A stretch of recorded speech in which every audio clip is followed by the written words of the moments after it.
Olá pessoal, bom dia, boa tarde ou boa noite, dependendo da hora que vocês estejam vendo esse vídeo. Aqui é o professor Thiago Romão e a gente vai tratar agora sobre o conteúdo, do módulo de introdução à negociação empresarial, a nossa aula 3, Lembrando que hoje, dia 16/6 é feriado, e por conseguinte nós não temos aula, ou o que a gente chama de live, mas visando fazer com que o aluno ele não perca o conteúdo, eu coloquei como um acordo com vocês, uma votação, uma enquete de votação lá em tarefas no Teams, e por maioria, vocês decidiram para que esse vídeo, ele pudesse ser gravado e obviamente disponibilizado para vocês lá no Teams, tudo bem? Então vamos começar aí nossa aula de hoje, ok? Bom, pessoal, o que vocês estão vendo aí, dando continuidade ao nosso conteúdo, nós falamos ali sobre algumas das 10, uns 10 comportamentos necessários, baseado para negociação. A gente sabe que quando a gente fala de negociar, envolvemos diversas situações e fatores, mas devemos considerar que um processo de negociação, ele nada mais é do que um processo que envolve tomada de decisão. Por quê? Porque a vida ela é pautada em cima de tomadas de decisões. Você toma decisão e você, quando tem acesso a essa decisão que você tomou, que vai gerar uma ação, muitas das vezes, quando não há um obstáculo ou alguma divergência, fica muito mais fácil você gerar ação e, por conseguinte, conseguir atingir o resultado proposto, estabelecido. Entretanto, quando existem algumas variáveis, algumas dificuldades nesse sentido, denota-se o quanto que, de uma certa forma, esse processo de tomada de decisão ele vai envolver etapas, tá? E a etapa, dentre essas etapas, a gente tem o que a gente chama aqui, que é a arte de negociar, Nós negociamos a todo momento, no nosso dia a dia, nós negociamos conosco, nós negociamos com os nossos familiares, nós negociamos no nosso local de trabalho, nós negociamos com nossos amigos, onde em partes a gente está, em todo momento estamos negociando, por incrível que pareça, tá? E aí a primeira situação que envolve é você atender o aspecto de processo de decisão. Como assim?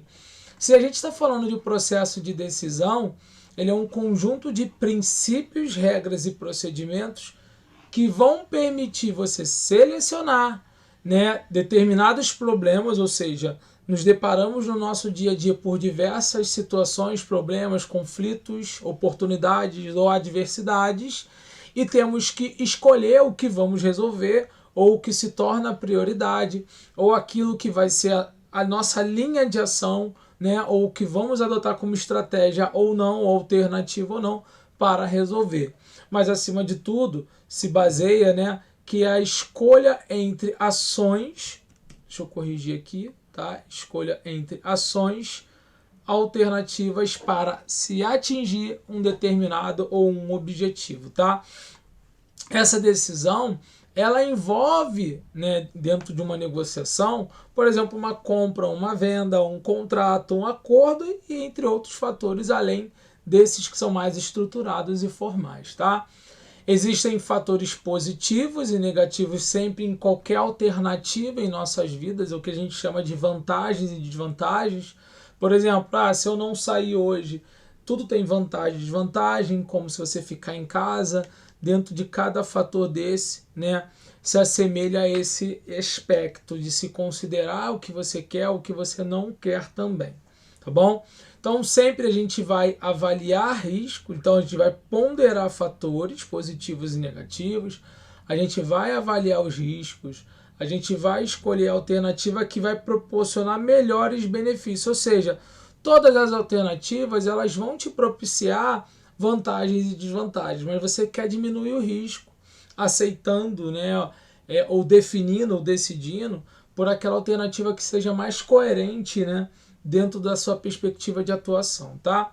E aí você, obviamente, julga, né, qual é a melhor alternativa dentro desse processo decisório, ok?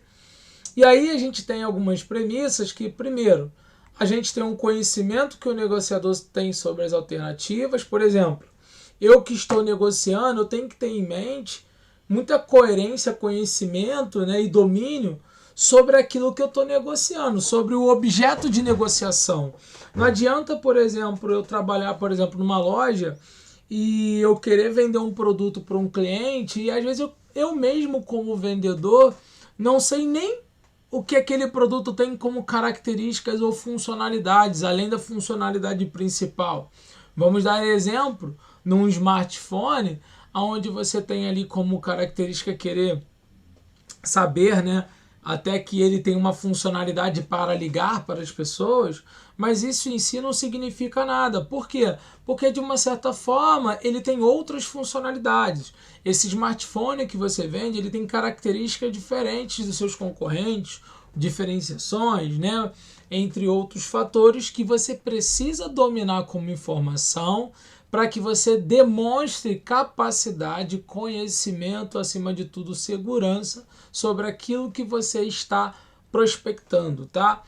A outra característica é a própria capacidade do negociador em ele formar a opinião ou avaliar essas alternativas quando ele compara. Por exemplo, você consegue comparar um produto com o outro quando você vai comprar? Isso vai depender do quanto que você conhece sobre aquele produto, do quanto que você pesquisou, obteve informações não somente de um concorrente como o outro, mas buscando sempre evidenciar as características diferenciais e qual é aquele que vai te proporcionar, de acordo com o seu objetivo, né, o melhor atendimento das suas necessidades, tá?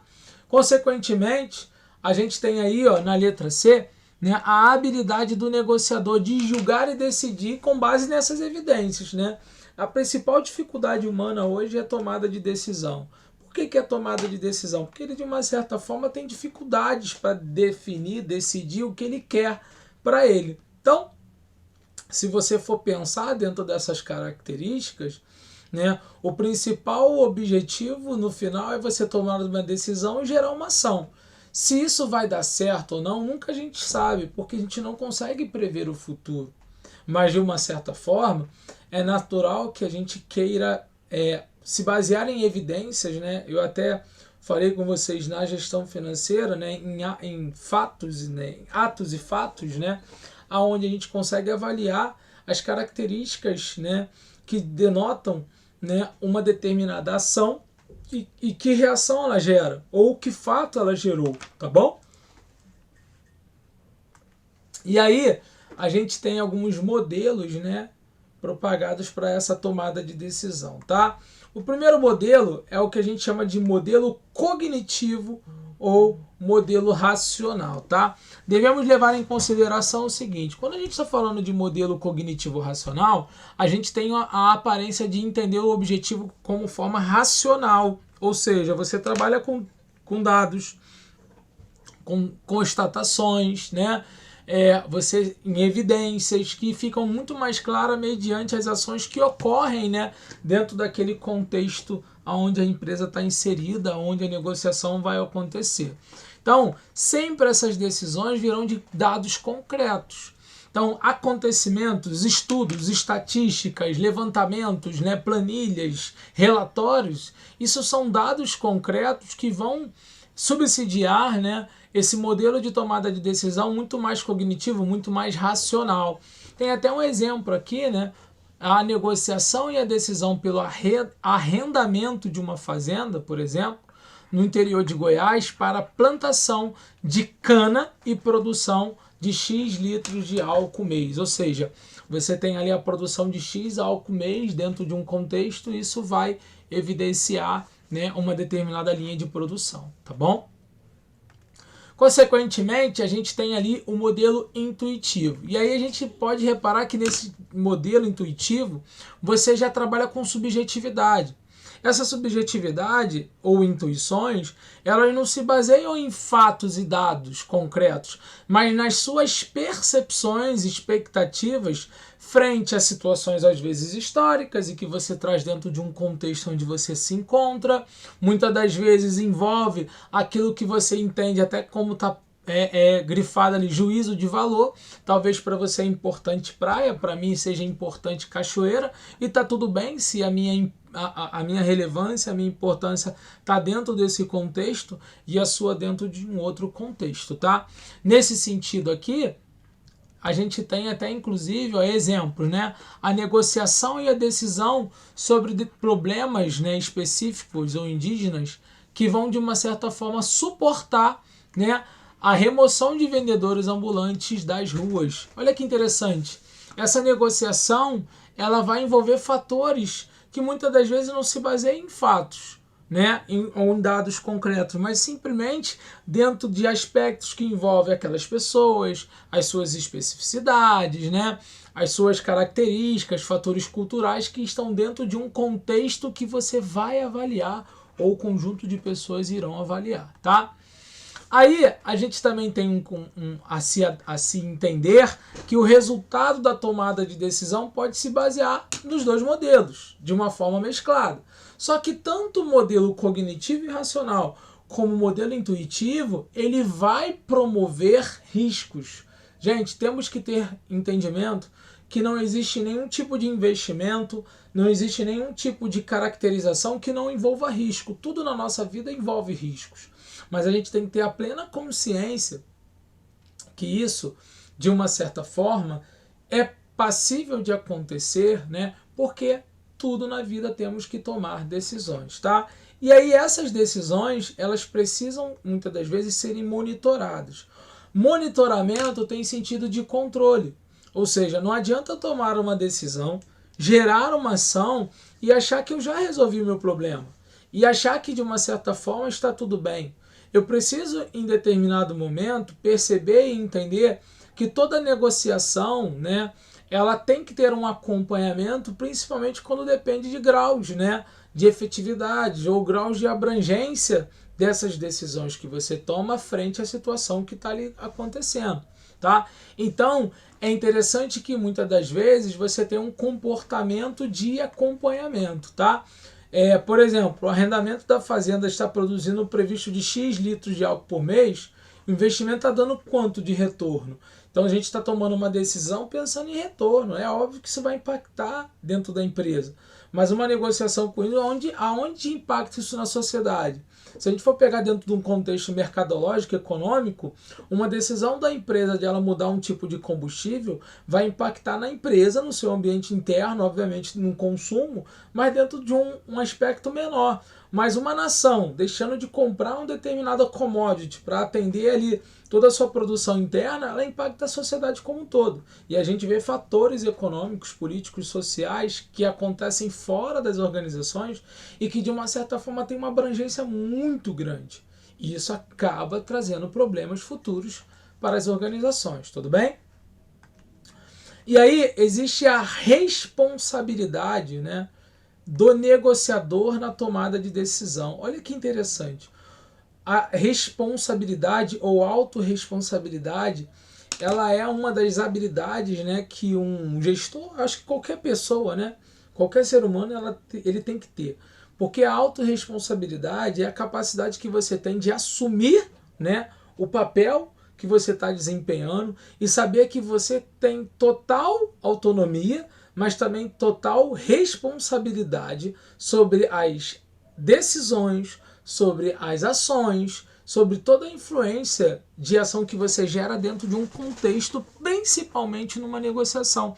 Vamos pensar o seguinte, né? Um diplomata, ou até mesmo um presidente, um governador, né, um prefeito, estou pegando dentro dessa esfera legislativa, tá?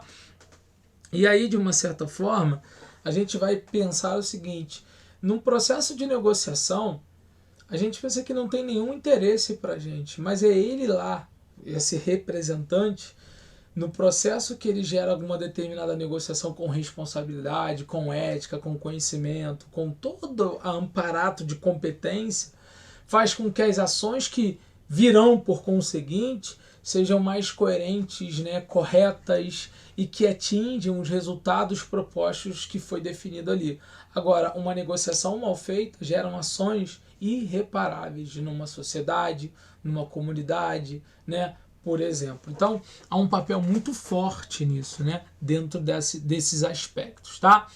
E aí, existem alguns conceitos de negociações empresariais, tá? Várias organizações de trabalho, elas têm colegas, chefias, fornecedores, é o que a gente chama, eu gosto até de chamar um pouquinho, que é a relação que você tem com os seus stakeholders, né? Stakeholders é um termo, tá, em inglês, que ele denota sobre todos aqueles que são envolvidos diretamente ou indiretamente com uma organização ou uma determinada pessoa, por exemplo. Tipo, você tem um envolvimento, os stakeholders são seus colegas de trabalho, seus gestores, seus familiares, né? Seus vizinhos, seus amigos, todos aqueles que se envolvem diretamente ou indiretamente com você dentro de algum contexto, tá? Então, essas são algumas características. E aí, dentro desses preceitos, você precisa negociar uma atitude determinada sobrevivência no seu dia a dia, você precisa negociar, e a negociação não é uma ciência exata, não quer dizer que eu tive uma ótima negociação com o cliente e numa outra semana com outro cliente, ou até mesmo o mesmo cliente, vai ser uma negociação de sucesso. Cada parâmetro, cada situação, cada contexto em momentos diferentes, tá? Então, isso são características.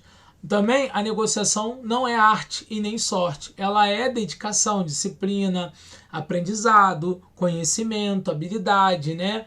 Dedicação e, obviamente, faz com que você vai adquirindo um know-how, uma bagagem, cada vez mais que isso vai se tornando como uma atividade dentro do teu contexto, tá? A negociação também ela é comportamental, porque ela é baseada em cima do comportamento, da sua capacidade, da sua postura, das suas emoções, das suas atitudes, e tudo isso dentro de um contexto humano a gente sabe que é muito difícil hoje em dia, tá? A negociação, ela é estratégia, né? Porque ela envolve uma preparação, ela envolve uma racionalidade, ela envolve uma avaliação de fatores, ela envolve um planejamento, ela envolve definições prévias em prol de um determinado objetivo. Negociação, ela é argumentação, porque você precisa falar, você precisa se comunicar de forma assertiva, você precisa gerar uma comunicação, uma linguagem, um parâmetro de informações que você consiga transmitir, não impondo, mas colocando através de uma persuasão, né? E conseguindo atingir isso frente a outra pessoa ou a outras pessoas dentro da onde você negocia. E negociação é resultado porque ela vai te possibilitar você atingir novos parâmetros, novos contextos, tudo bem? Além disso, né, até aqui a gente estudou vários posicionamentos profissionais, mas a gente precisa de uma certa forma entender, né, que o Estado, de uma certa forma, ele tem reposicionamento. Vou dar um exemplo para você. O próprio Estado, antigamente, ele tinha uma visão, um papel dele era um papel mais econômico-social, né? Um contexto mais político. Não que o Estado tenha uma visão política, mas o Estado hoje ele é um gestor, e gestor precisa negociar.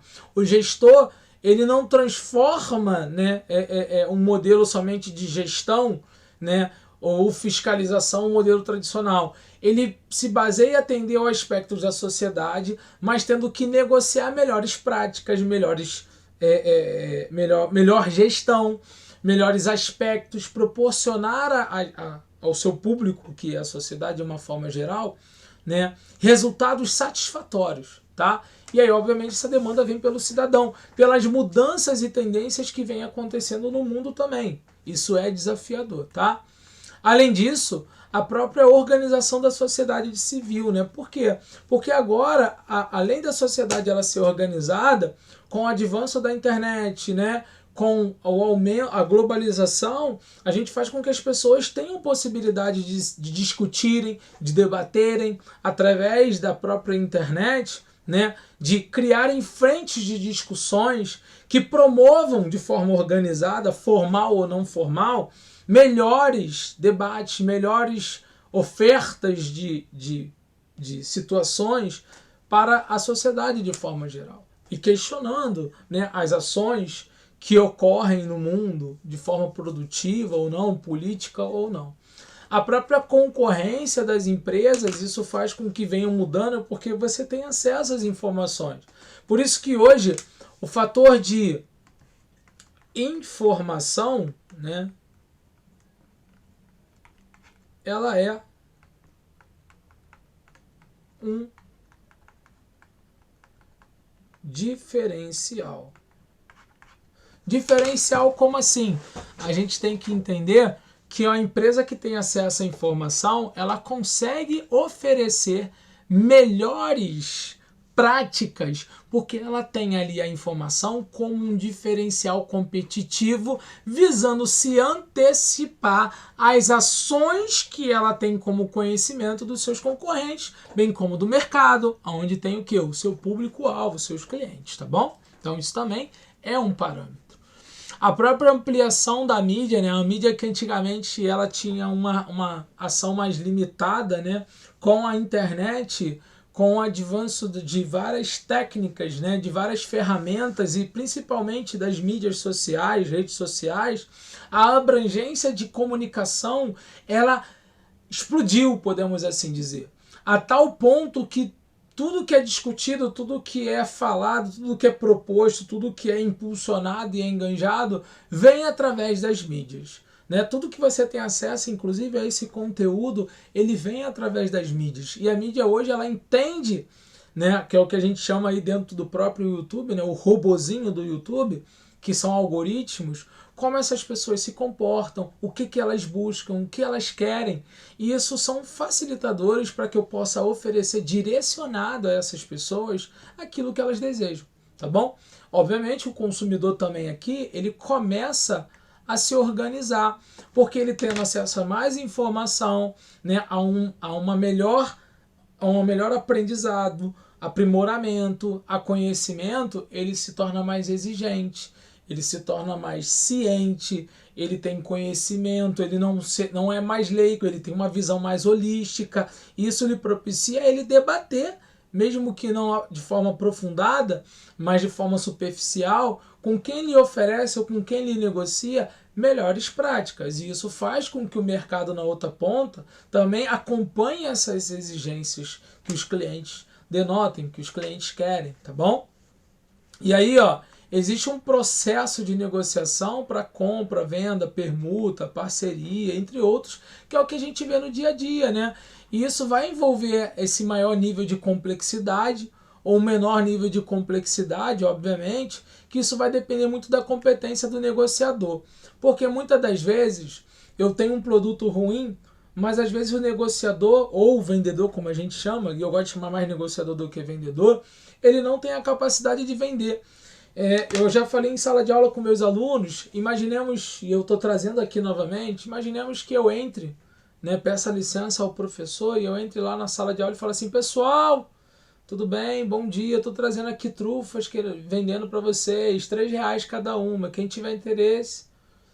Olha a minha forma de abordagem, olha a minha comunicação, mesmo que eu tenha liberdade ali, ou até mesmo autorização para que eu pudesse vender as minhas trufas, que não é habitual, eu acho que eu não consigo promover, através dessa comunicação ou dessa abordagem que eu tive, um resultado assertivo e eficaz. Talvez se eu mudasse a minha abordagem, né, chegasse lá, por exemplo, vou chegar com uma maleta de ferramentas, pessoal, é aqui que chamaram alguém da manutenção, aqui que estão precisando de conserto. Como assim? Eu vim aqui para consertar a vida de vocês durante 24 horas. Aí abro lá uma caixa cheia de trufas, ou alguma estratégia de abordagem diferenciada que eu vou gerar valor. Lembra do juízo de valor? Lembra da promoção intuitiva? Ela faz com que, de uma certa forma, gere a atratividade. Isso é mídia também. Daquelas pessoas frente àquele produto, serviço, né, ou comunicação que eu estou realizando com o meu público específico. Isso é bem interessante, tá? E aí, ó, olha que interessante. A gente tem aqui um personagem que ele trabalha em organizações e a primeira coisa que ele faz é conhecer que ele tem ciclos na hora de negociar. Um ciclo de identificar uma oportunidade. Quantas vezes você já identificou uma oportunidade? Várias vezes na sua vida. Mas será que você gerou uma ação? Será que você planejou? Será que você pensou, refletiu? Então tem que haver um contato inicial também com os envolvidos dentro de uma empresa, elaborar uma proposta e argumentar a proposta, né? Receber esse aceite, essa concordância frente à proposta que você está analisando. Isso acontece até mesmo quando você vai definir, decidir com seu cônjuge, colega, amigo, né, parente, quem quer que seja, quando você quer, por exemplo, negociar, vamos para o cinema, vamos para tal lugar. E aí, como é que é a forma que você negocia? Se a pessoa quer uma coisa e você quer outra. Será que você consegue ter argumentação? Será que você consegue ter empatia de entender o outro lado? Isso tudo são características dentro desse processo, ok? E aí, numa negociação, todos os envolvidos eles sempre vão procurar o benefício. Por isso que a gente fala hoje de uma relação ganha-ganha. Por quê? Porque se você não promover um benefício para outra pessoa, ela não vai querer aceitar. Ela não vai querer nada que não lhe propicie algum tipo de benefício. A gente sabe que no meio político, infelizmente, nós temos essas situações que ocorrem. Mas que, de uma certa forma, temos que entender que isso faz parte de um jogo, né? De um contexto onde beneficiam partes visando um alcance de um objetivo final e que vão propiciar benefícios mútuos para outras pessoas também, tá bom? E aí esse conceito de ganha-ganha não significa que todo mundo vai ganhar em partes iguais, mas significa dizer que vai haver uma desigualdade, mas que todos de alguma forma vai ser beneficiado. E aí pense em várias situações da sua vida que você participou de um processo de negociação ou negociou e que você teve que abrir mão de algum detalhe para gerar um benefício a outra parte nessa negociação. Então, se você entender de forma assertiva que nem sempre o que você vai conseguir está relacionado a uma negociação onde ganha e perde, você vai entender que você precisa promover outras pessoas nesse processo e garantir com que elas também tenham benefícios no processo de negociação daquilo que você deseja, tá? E aí, né, para finalizar essa aula, né, porque terão outras aulas, mas isso aqui é só um conteúdo que eu estou colocando para vocês aí no YouTube. Ao executar uma determinada negociação, procure não fugir muito do que você planejou ou daquilo mesmo que você entende, né, ou conhece sobre as experiências anteriores que você teve. Aqui é interessante que você mapeie todos os riscos, né, altos e médios e baixos, porque muitas das vezes você não vai conseguir escolher um risco muito baixo, porque não vai gerar uma relação ganha-ganha. Você vai ter que escolher um risco médio, né, em determinado momento, para que você possa avançar de fase, para que você possa alcançar algum resultado dentro daquilo que você propôs a negociar. Obviamente que se você falhou na informação, na ação, você precisa se reestruturar. E isso faz parte do aprendizado. Eu não quero dizer que você vai sair daqui e vai começar a negociar com qualquer um, sem ter nenhum tipo de parâmetro, e simplesmente achar que você já aprendeu. O aprendizado ele vem com erro, sim, mas não é o erro eu tentar sem fazer uma reflexão, sem analisar como é que foi o meu comportamento, que atitudes que eu adotei que foram coerentes ou não coerentes com aquilo que eu promovi, com aquilo que eu queria como objetivo. Então cabe essa reflexão como você negocia hoje e como você avalia, né, todo esse processo de negociação nas áreas da sua vida. Se você não está conseguindo atingir resultados hoje, significa dizer que alguma parte nesse processo você não está fazendo direito ainda neste momento. Mas a partir de agora, não somente com esse conhecimento. Os conhecimentos das aulas anteriores, das aulas que virão à frente, farão com que você pense, haja, reflita diferente. Ser diferente não é ruim. Ser diferente é ter uma outra visão frente a um mundo que é diferente e que muda a cada momento. Tá bom, pessoal? Então é esse é o nosso conteúdo. Um grande abraço a todos e falou! Tchau, tchau!